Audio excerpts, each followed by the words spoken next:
नमस्कार, परभणी न्यूजमध्ये आपलं स्वागत करतो। मी दिलीप बनकर। पाहूया आजच्या ठळक घडामोडी। मुस्लिम आरक्षणासाठी सुरू असलेल्या उपोषणास पाठिंबा। राष्ट्रवादी काँग्रेस पक्ष शरद पवार गटाच्या वतीने पत्राद्वारे दिला पाठिंबा।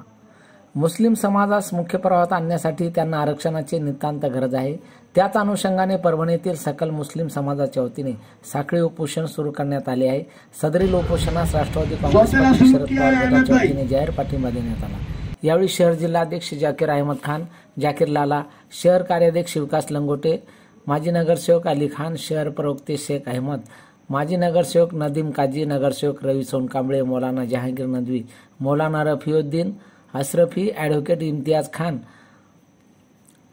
माजी राष्ट्रवादी शरदचंद्र पवार गट यांनी पाठिंबा दिलेला आहे। नगरसेवक काजी शेख अली, समाजसेवक सैयद साजिद अली, जुबेर डायमंड, समाजसेवक शेख इलियास, सुरेश निरोळ, नईम शेख, अब्दुल शफी बागवान, जुबेर डायमंड, गंगाधर राऊत, DR तुपसमुंदर आदी उपस्थित होते। सच्चर समितीच्या अहवालानुसार मुस्लिम समाज हा अति मागासलेला आहे। तसेच मुस्लिमांना अल्पसंख्याक म्हणून घोषित करण्यात आले।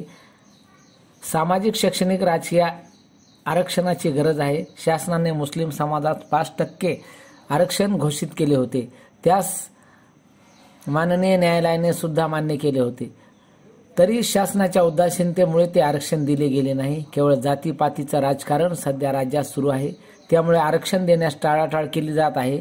आरक्षण तात्काळ देण्याच्या साठी छत्रपती शिवाजी महाराज पुतळा परिसरात सुरू असलेल्या साखळी उपोषणास राष्ट्रवादी काँग्रेस पक्षाच्या वतीने जाहीर पाठिंबा देण्यात आला आहे। इस पर जो भी फैसला करेगा, इसके साथ जो भी न्याय करेगा, मुस्लिम समाज उनके साथ रहेगा। जाकिर लाला, आज तीसरा दिन बेमुद्दत उपोषण मुफ्ती शेख जहांगीर नदवी साहब के जेर सरपरस्ती में चल रहा है। यहाँ पर मौलाना खुद्दूस साहब, नासिर खान साहब, मौलाना नासिर साहब और राष्ट्रवादी शरदचंद्र पवार गट यांनी पाठिंबा दिलेला आहे। तसेच आणि याचबरोबर हे बातमीपत्र संपलं। पुन्हा भेटूया पुढील बातमीपत्रात। शहरातील ताज्या घडामोडी जाणून घेण्यासाठी पाहत रहा परभणी न्यूज।